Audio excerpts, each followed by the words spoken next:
mortgage application volume was 52.7% lower last week compared to the same period 1 year ago. So now that you put your logical hat on and you got a lot of data, let's take that off, put the emotional hat on, because we got to now move. Patrick Bet David, an entrepreneur who was born in Iran that later immigrated to the US, despite having all odds against him, created a multi-million-dollar business worth around $150 million. In this episode, Patrick will take a deep dive in today's real estate market. If he's right about his prediction, then there will be a lot of poverty to come. And whatever you do, don't underestimate the research that's being provided to you in this video. First thing I want to look at is mortgage refis and how investors and builders are changing their approach. Now, when you think about the real estate industry, you have loan officers, you have realtors, you have escrow, title, appraisal, all those guys. But I want to focus on loan officers. What a loan officer does is when you're buying a house, say you're buying $1 million house, you need to get $1 million loan approved so the realtor can show you the homes. You go to a loan officer. The loan officer comes back and gets you the loan for $1 million, and he'll say 3.8%, 5.4%. The loan officer makes money in a couple different ways. One is new homeowners getting a loan from a loan officer, or an existing homeowner who is wanting to refinance their house for lower interest rates. For example, you bought $1 million house 5 years ago at 6%. I'm just making up the number. I call you, I'm the loan officer, I call you a year later and I say, hey, interest rates have dropped from 6% to 4.5%. I'd love to help you save some money on your payment. I can lower your payment from $6,000 a month to $5,000 a month. Oh my God, that's great, let's refinance. That's refinance. The loan officer makes roughly 2% on that loan. If the loan is at that time, say $1 million, 2%, $20,000, he's at 50%, he makes 10 grand. That's the loan officer. Now watch what's been happening with applications in the refi market. Number one, mortgage application volume was 52.7% lower last week compared to the same period 1 year ago, according to Mortgage Bankers Association. Now that's mortgage application, which means I may be buying a house and I want a loan for a new mortgage of a house I'm buying. But watch refi. Applications for refis on existing mortgage dropped 75% from a year ago, according to the MBA's Refinance Mortgage Application Index. According to AEI Housing Center, which tracks mortgage applications by the number of rate locks, no cash refis have collapsed, you ready? By 93% from a year ago. That's 93%. Most of loan officers, 80% of their income was on refi the last few years. The refi business is gone, which means if these guys were making 50 grand a month, now they're making roughly 10 grand a month. If they were making 20 grand a month, now they're making roughly $4,000 a month. That's a very big difference. So now, if you're somebody that's saying, Pat, I'm not in the real estate world, I'm not good with math, what does this really mean with interest rates? Let me just simplify it for you. If you bought a $500,000 house, let's just say your loan is $500,000 and you bought it 2 years ago and you got a nice 3% rate, your payment would be roughly $2,108. Now, if you buy a house, which roughly today the rate's around 6%, the same $500,000 loan at 6% is $2,997. That's nearly $900 higher. Now, if you were to buy the same $500,000 loan at 9%, watch what happens here. The payment becomes $4,023. It doubles in payment from 3%. Same loan amount, same house, everything's the same. One was 3%, it was $2,100 a month. The other one is 9%, it's $4,000 a month. How many Americans can go from $2,100 a month to $4,000 a month? Not many. That's interest rates. So now some people in the real estate world, you may be watching and saying, Pat, give me a break. It's not gonna go to 9%. It's not gonna go to 12%. It's not gonna go to 15%. Okay, fair. Maybe you're right. But Musk said prepare, and I'm advising you to be prepared so you can persevere. So let's say, what if it goes to 9%? I think it's gonna go to 10%. I think it may even go higher than 10%, but I think it's gonna touch 10%. Let's take a look at the history of interest rates. If you look at this chart from 1970 till today it shows around 5.7% interest rate. If you go back a couple years, you'll see 3%, 2.8%. You see how low it is right there. Now, if you go back 20 years ago, you'll see it was at 5.8%. Here's the crazy thing. If you go back around 2008, 2007, and go all the way back from 1970 till around 2007, 2008, rates were never below 5.7%. If you gradually move back, you'll see it go to 6%, 7%, 8%, 9%, 10%, 11%. 18.5% during Jimmy Carter era. So you saw this. I'm giving you history.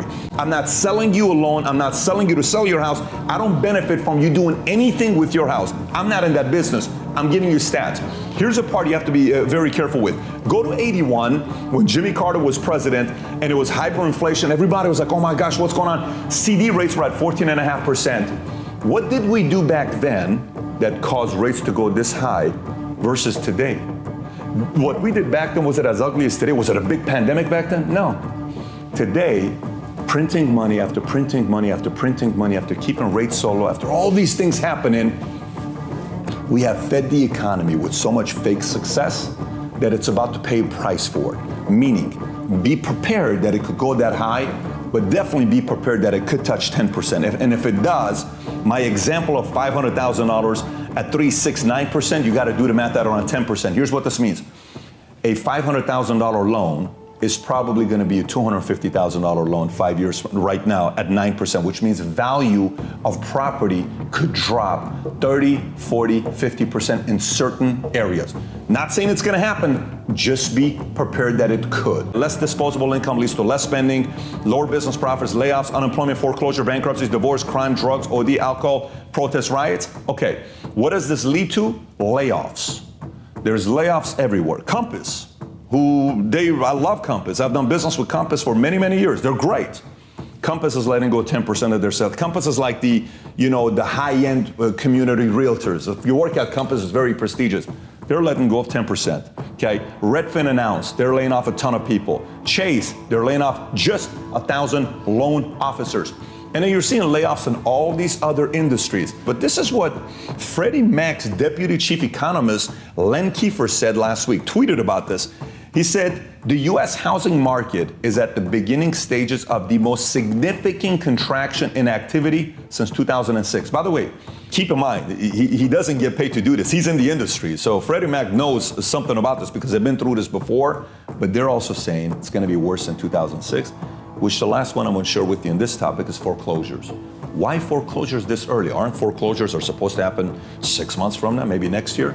What would you say is the increase in percentage of foreclosures that we have in 2022 compared to last year, same time? What do you think the increase is? 20% more foreclosures? 40% more foreclosures? 60% more foreclosures? It's not going to be 100%, right? You ready? We have 700% more foreclosures this year, same time than we did last year. Let me say that one more time. 700%. 23,204 foreclosures, according to the database management company ATTOM, Data Solutions. That's 700%, and it's just getting started, okay? These are the kind of things when you watch Big Short, did you notice how cocky and arrogant everybody was? Lehman's going out of business? You're crazy. WAMU going out? It never happened. WAMU was a 300, with AIG, Merrill Lynch, Countrywide, New Century, you're out of your mind. That'll never happen. And then everybody said, holy shit, it's happening. So I'm not telling you it's going to happen. All I'm telling you is history says if it repeats itself, it's happening, except it may be uglier because we printed way more money. Now, this next data, simulators of 2008 versus today. In 2008, okay, the average worker, say he made $80,000 a year, whatever the number is, the house prices at the time were 8 times the average worker's earnings. So 8 times 80 is what? $640,000, right? You know what the number is today? 8.5 times. So if in 2008 was 8 times, the average American's like, I can't afford to buy that big of a house. What are you talking about? It's 8 times my income. It's crazy. Don't worry, it's 8.5 today, okay? Which means it's worse than what it was in 08.